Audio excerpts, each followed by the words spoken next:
Most of it worked pretty good. Well, I did. I just been, like I said. Okay. Ron, you want to tell us your name, your full name, and then spell it for us, please? Eli Ronald Skenandore. Eli Skenandore. And the first Spell that name? slower one more time, please. Eli, Eli, Ronald Skenandore, Skenandore. Okay, get that?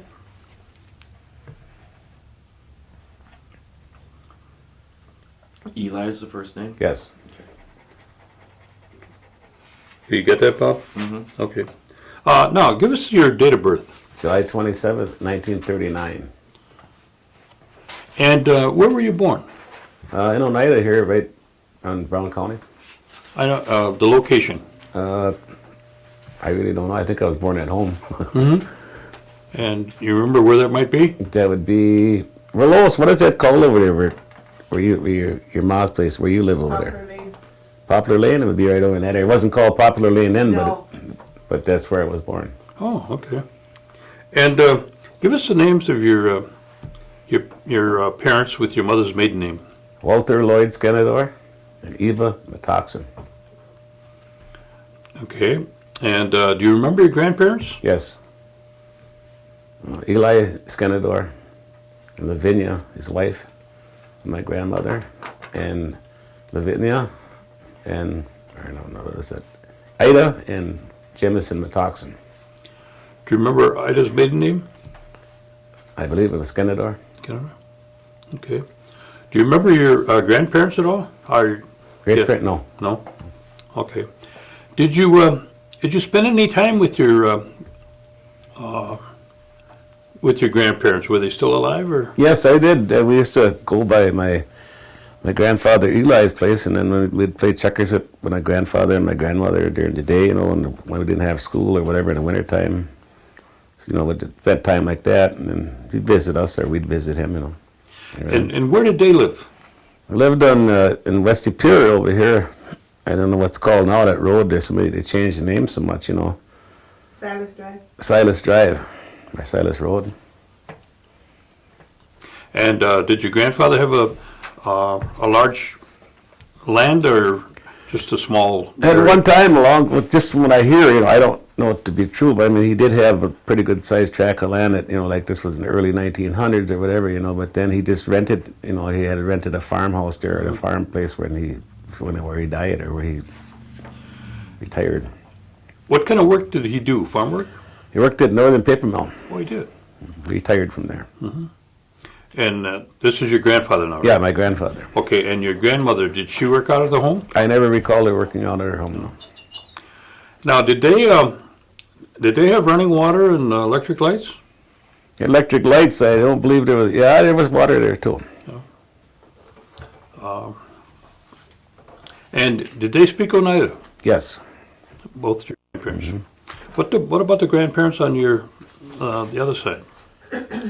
I knew my grandfather on the other side was was quite old. I think he died when he was real small. I just vaguely remember him, And then my grandmother had a stroke, so she couldn't speak very good at it. But she lived with us for a while, and then with the other kids and whatnot, her children, But I was around her for 2 or 3 years, or so. So you spent more time with your other grandparents. Yes. Now, did they have any kind of functions that they belonged to, or did they, tell you any kind of, talk about when they were young or anything like that? No, they really didn't. They maybe talked about when they were in school, about a little bit, but that was about all that I can recall, Did you know where they went to school? No, I don't. Okay. Okay. Let's talk about your dad.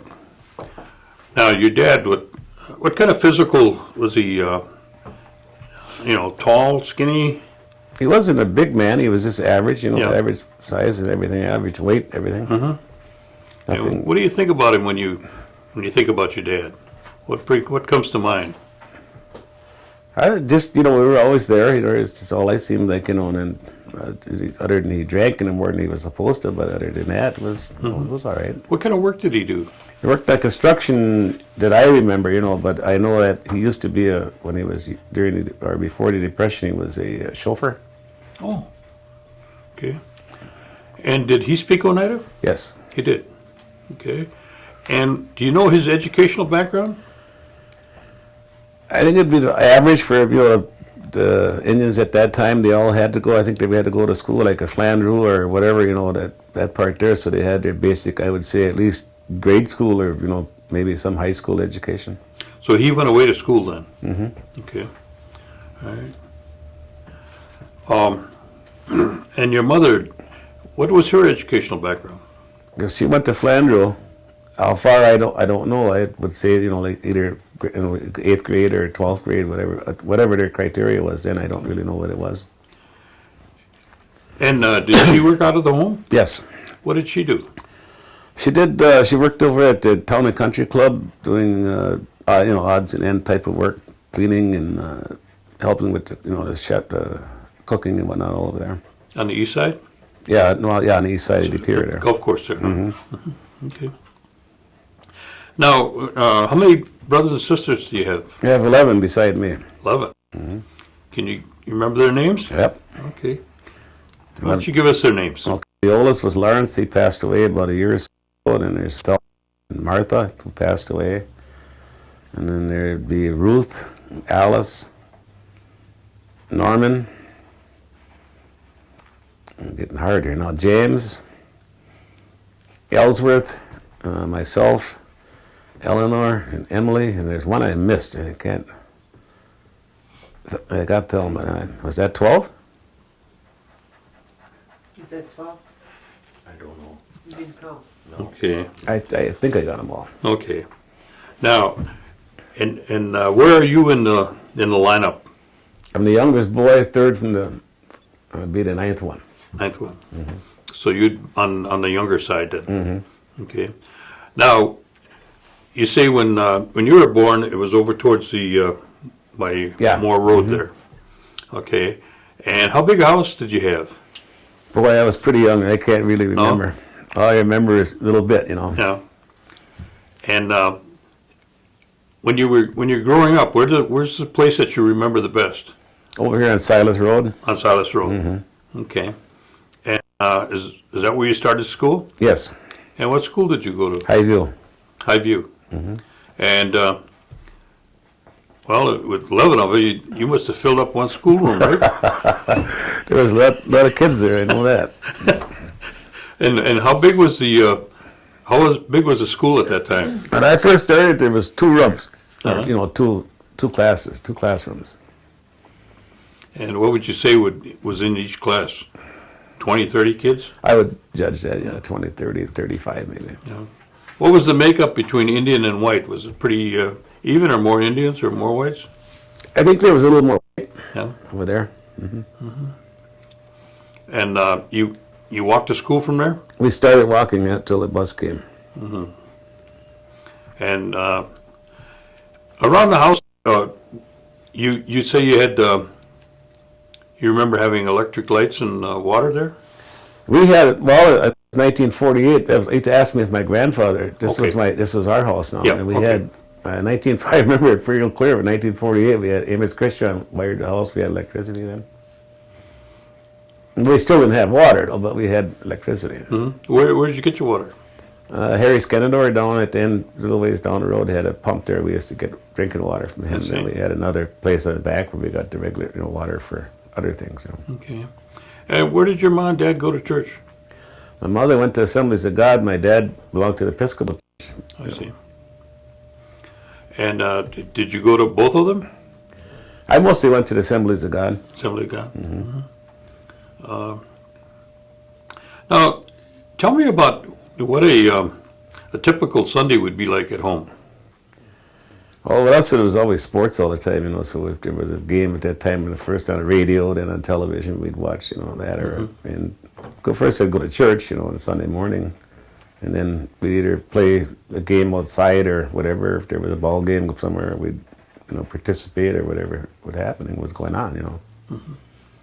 Well, was your dad involved in sports?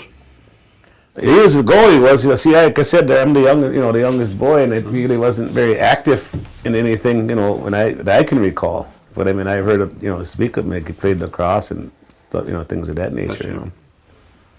And what about the other kids? Were they involved in sports? All my brothers, and my sisters too. Yeah. We would play football, baseball, all the regular games. What about hunting or fishing? Does anybody in the family do any of that? We all kind of hunted, but just for rabbits and maybe deer hunting and things like that. But other than that, that was all we did. Yes. And did your mother have any hobbies? Yes, she did. She liked to crochet, and sew and things like that. And a long time ago, that was before I can remember either. She used to play the mandolin. And your mother, did she speak Oneida? Yeah. Now, did any of that filter down to the kids? No, it just seemed like they never wanted to really teach us or something, how to speak the language or whatever. Or, I don't know. Were you able to pick up any? Just a couple of words, the normal. Sagoli and a few other words, but other than that, not really. I can't put a big sentence together, Yeah. What were your responsibilities at home when you were, younger? Well, we had a garden, a big garden field with contracted beans. We had to hoe that, and then we had to do the normal, water and bring in the wood or whatever, and coal and stuff like that nature. There was no automatic furnaces then, it was a wood stove, So that's what we did. And it was shared, whoever that age group was there, it was shared work. Now, you started at Highview, you said? Mm-hmm. Okay. And where did you go after Highview? Washington Junior High in Green Bay. Mm-hmm. Now, I thought that used to be West De Pere district. For some reason, we got shipped over to East Side. I don't know why. It must have just been a little pocket in there or something, that of the map. But we went to East Side of Green Bay. Now, at that time you'd have been a freshman then, in East High. Was there a big change going from, Highview into East High? Yes. Can you tell me about it? Well, like I said, it was a two-room school where we were, and we go into a building, and I never really had been much in a building that big. There's 2 stories, and maybe let's say a couple hundred rooms. So yeah, it was a little bit of transition to make, but after a little while, it doesn't take long to get onto it. But it was a big step then. Big step. Now, when your folks would go and do any kind of shopping, where did they normally go to? Well, my dad worked in Green Bay, and my mother, so usually, the Pure area, so they usually did Green Bay and a little bit up by Spikes up there, Oneida. But mostly little things, if you need a loaf of bread or whatever, and go get it there. Yeah. Now, did your parents ever talk to or your grandparents ever talk to you and the kids, the rest of the kids, about the tribal government? No, they really never did. Did they ever talk to you about the New York claim? I heard about the New York claims for instance I can remember, but that it never was. It never explained what it was about or anything, and it never. I really never was clear on it. All I know is that there was a New York claim, Mm-hmm. None of your family were active in it then? My grandfather was. Your grandfather was? Mm-hmm. In what respect? Well, a long time ago, he had quite a bit to do with that type of thing. I don't know if he was, but that's when my dad used to drive them guys out there, to New York for the meetings or whatever they were.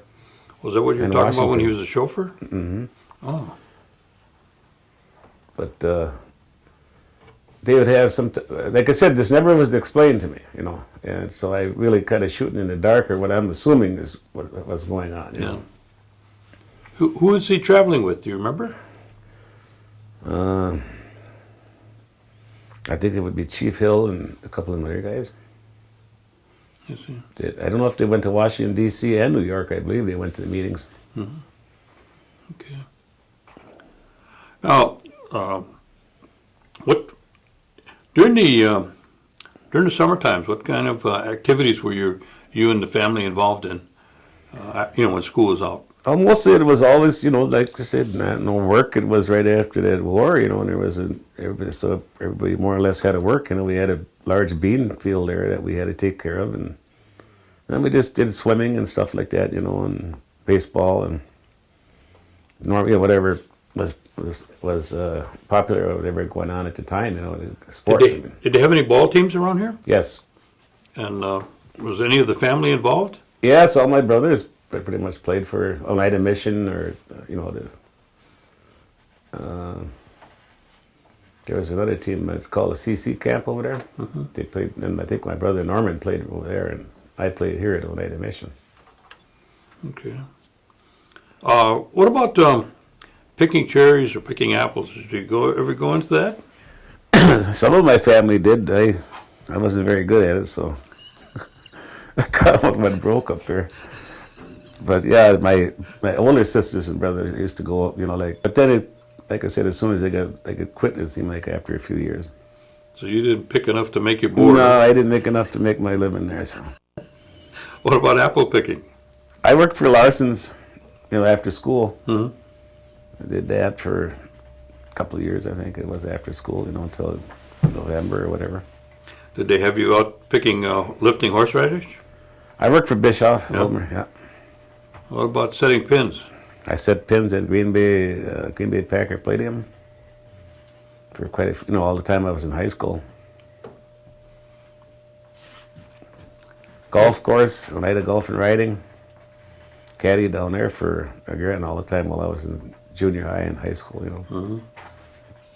Did you go out for any other activities in high school while you were there? I played football and track. Football and track. Mm-hmm. Mm-hmm.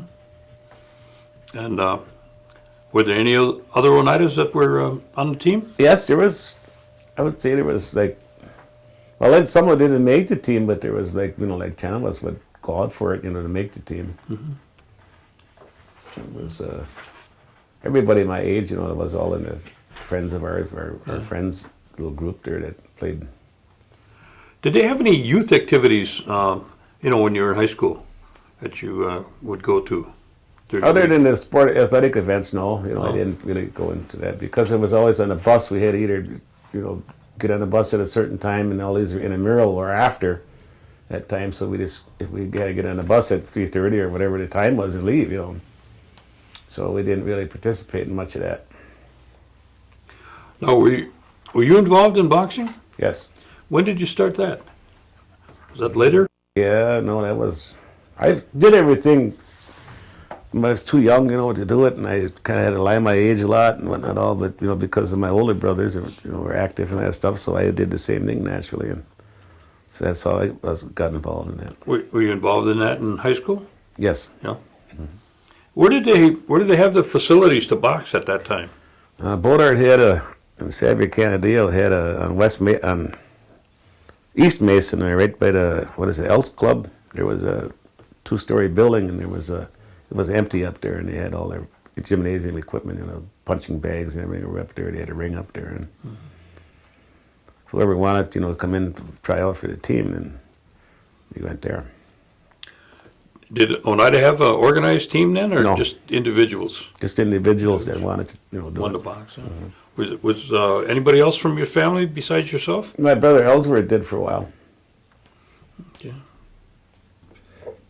No, what'd you do after you left East High? I went to Milwaukee. My brother was working on construction down there, and he got me a job with him, so I went to work down there in construction. It was 1954 and 55, something like that. Mm-hmm. And did you stay working on construction? Yes. Mm-hmm. And did you start a family down there? Yes, I married down there and family there. Mm-hmm. And what was the name of your wife and children? Do you have children? Yes, I have 5 children. Well, my wife's name is Carol. We've been married for about almost 50 years now. Like and what's her maiden name? Carol Jeffrey. Jeffrey? Jeffrey? She's Menominee Indian, or half Menominee, half Italian. Oh. Her father was from Milwaukee, and her mother was from Kashina area up there. And you met her in Milwaukee? Yes. Mm-hmm. Mm-hmm. And you got how many children? I have 5. I got Daniel, William, Rhonda and Renee and Sam, or Carol his name is. We call him Sam all the time. And what about grandchildren? I have 4 grandchildren. And there again, like each one of my children each seem to have 1 or 2 kids. That's it. Well, we had 5, so. Is there any great grandchildren yet? No, not yet. Not yet, huh? Okay. Pretty close to it, I think. It's hard to keep up. Now, and did you stay down in Milwaukee all? I stayed in Milwaukee for about, I think, till 1972. Then I moved up to Kashina, and I started working up there in that area. I was a bricklayer. And there was a job up there, and it was happening, and we wanted to get out of Milwaukee anyway, so we did, and went up and just stayed there ever since. How was the living in Milwaukee? Was that quite a change from here in Oneida, I'm sure? Well, to tell you, to be truthful, I never really spent a lot of time in Oneida. I was always, like I said, it was either setting pins or, active that way, like the sporting and stuff like that. So I really didn't spend that much time here. And there wasn't really, I suppose none of us did because there wasn't that much to do, really, other than the summertime, baseball, these different teams. And, that was about it as far as the swimming. Everybody goes swimming and stuff like that in the summer. But in the winter, there wasn't much to do. Or fall, There really never was any, at the time when I grew up here, there wasn't really never organized teams, or uniforms or whatever. Just baseball was it, Yeah. Not football or anything else. It was just the makeup games, Did you participate in anything like Hoyan? Yes, we did. We used to go.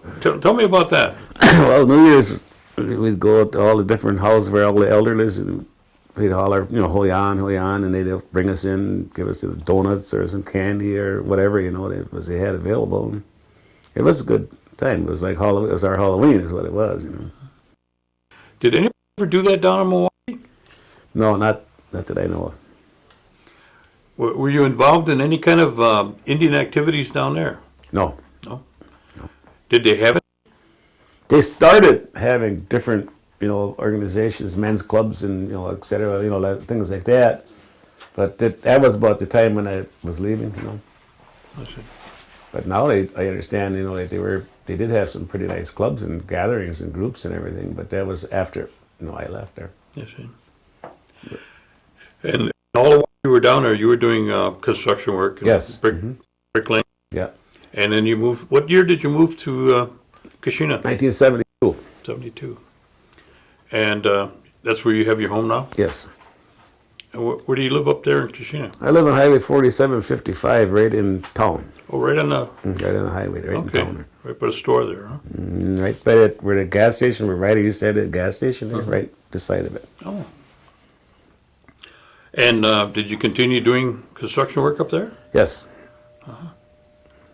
I worked directly for the tribe, and also as a contractor, I did buildings for him, but I also, did supervisory work for him, for the Menominee tribe. Okay. Did you, when did you quit boxing then? 1955. That's when I met my wife, so you know the rest, right? You put on too much weight to box anymore, huh? That's about it. I've been getting killed. Was your wife involved in any activities up in Menominee in terms of, the tribal operations? No. No. Mm-hmm. And did you get involved with, outside of, your working for the tribe? Politically, I've never been involved in anything. No. Huh? No. It's I was always too busy trying to, Yeah. and I just never got involved in it. I have opinions, but Yeah. I never got involved. Are you still involved in fireworks? Yes. When did you get started in that? About 1980, in that area, about that time. Is it pretty lucrative? It's a very lucrative business, but it's also very hard. You got to really put a lot of time in it. But it's good business. If you can talk to people, you know, willing to listen to a lot of different negative things and everything else, and be able to cope with it. It's a good business. Not for everybody, but you know, if you can take the heat, I guess. Okay. Now, do you go back and forth from here to Menominee in your fireworks? No, I just stayed. I used to, you know, sell here and there, but I found it was too hard dealing with people on a daily basis, you know, and shrunk it down. Just a family operation. I see.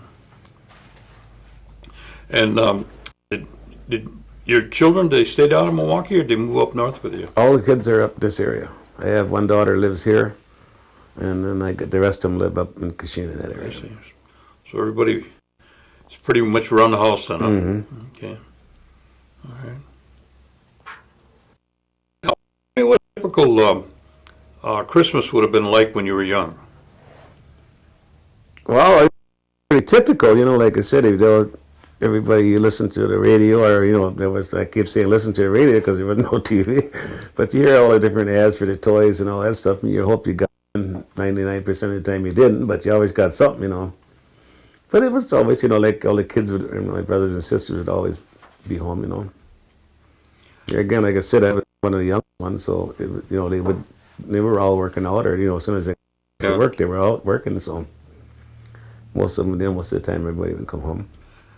Now, it's changed to a typical Christmas today, right? Oh, yeah. Yes, sure has. What do we know? Well, you know, like I said, it was, I don't think it was quite as commercialized back then as it is now, but now it's everything. It isn't even a question of Christmas or why it's Christmas. It's how much they're going to get for presents, you know. And these kids are so influenced by television that that's all they see, so I guess that's all they can think of what Christmas is about, you know. So television, probably more than anything, has changed everything. I don't think the people have changed. I don't. Yeah. Now, have your children been to participate in any of the tribal programs here, or do they participate in the programs up in Menominee? The one daughter lives here does, you know, everything here. And it's the same, you know, the criteria and everything is pretty much the same, I believe, you know. Up there, one of my daughters works for a counselor in alcohol and drug abuse. And then one, the other is an iron worker all over the other one lives, I got two of them there. Bill lives there, you know, by Moore Road over there. And anyway, he works in construction. And they bolt right now, but he, you know, that changes too. Yeah.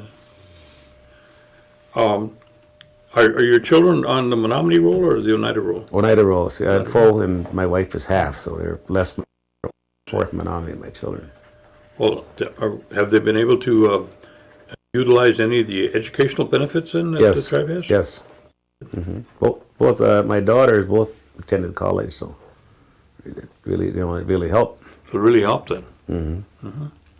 And what's your opinion of, you know, the development of the gaming industry? Casino? Well, it's what it is, you know, as far as what is done and where it's. I think that they're staying up with the rest of the industry, you know, and what they're doing as far as, you know, making it as a business. I think it's kind of a business where it just takes care of itself, more or less, and build a facility. I guess you say they will come. Whatever, you know, but it's definitely a good thing for the tribe, in my opinion. And what's your feeling in terms of the per capita payment? I know other tribes that maybe get a little bit more, and I know some that get a lot less. And I know the Oneida tribe in comparison to Menominee, or, you know, the tribes like up in Lake and places like that, where the tribes that are real small. And it seems like the small tribes, the only one that it seems like is the one by Carter, that you get a pretty substantial payment every month. I believe they get like $2,000 or $3,000. If it's true or not, but it's, you know. I know like the Menominees get $100 a year, you know. It's good, you know. I think what the Oneidas have done as far as sharing, you know, that part of it. And what's your opinion in terms of the educational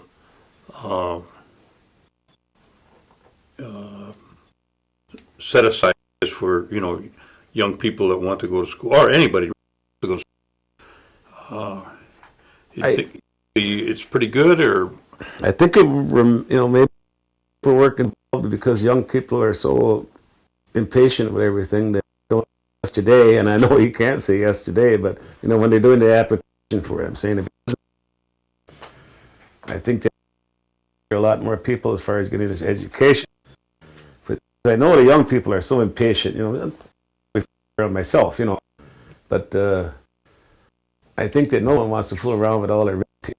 I'm gonna, and maybe I'm not, and all this stuff, and something else comes along, a menial job, forever, or think they're going to be there forever. Instead of going and getting their education, they could be pictures like these guys, right? I know these guys wouldn't even be here, if a little more sensitivity or whatever would be put into it, Okay.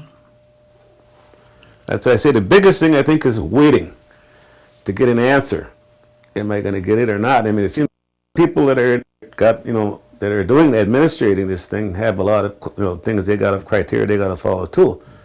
But at least there could be some seem to be a contact there in this time period. That what I see. I mean, I went through this with my daughter, trying to get to go to college and all. Always the big thing was money. The grades didn't seem to be the big thing. It was the where so they can continue.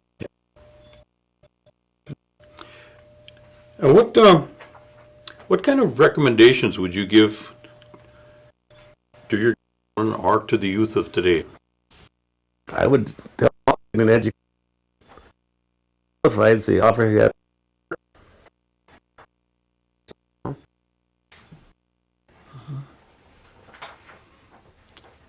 Okay. What did I forget? Is there medicine? Were your parents involved in any kind of making any kind of medicines that they gathered, or? This is they'd call a certain herb or bush or whatever that would be good for you. That would be good. None of it transferred down to any of the younger generation. No. Mm-hmm. Other than my, he used to always love penicillin. I said Lois over there. Well, I think we've pretty much areas. Mm-hmm. Anything else you want to add to? Because what you'll be doing is this will be on tape and it'll be used hopefully by the future children. Yeah, I think we had a good conversation of everything and how everything was, and that's nice. Palladium, huh? Yeah, we used to. If you like, say, Ray Bear and all them guys. One time, I remember he got kind of loaded, so I had to do 4, instead of 2. 4 of them. Wow. And the guys knew it. They were bowling, I really worked hard. You really worked hard to do 4. They actually put a $5 bill in the ball and rolled it down to me. And went over. Do you have any aunts and uncles? Wow. I'm sorry, Lois. Did he have any aunts and uncles? You remember your names of your aunts and uncles? Yes. Can you share them with us? Oh, my uncle Ed, my mother's brother, and Evelyn, and then my aunt Irene, and Simon Moore, and Lena, and I don't know what his real name was. Zip is only, I don't know, Lena and Zip Borchert. Let's see what else. Pat. Oh yeah, Pat, my uncle Pat Metoxen, and that was about it, I think. Oh, Freddie, my uncle Freddie. That was it. Your father's side? My dad's side, it was just Ted Skenandore and my Aunt Marjorie. See, my dad's family was only 3. And my mother's family was real small. Not, small, but we had a big one. Well, you had a big family, that covered everything. That covered everything right there. Well, we want to thank you for coming down and taking the time to share with us these stories. And what we'll do is we'll have, in the next couple of weeks, we'll have a copy made for you, and then the tribe will keep one copy. And we hope that you and your family would enjoy them. We will. Okay, thank you. Okay, thank you. Good. Now they'll unhook you there. Okay, I better let them do it.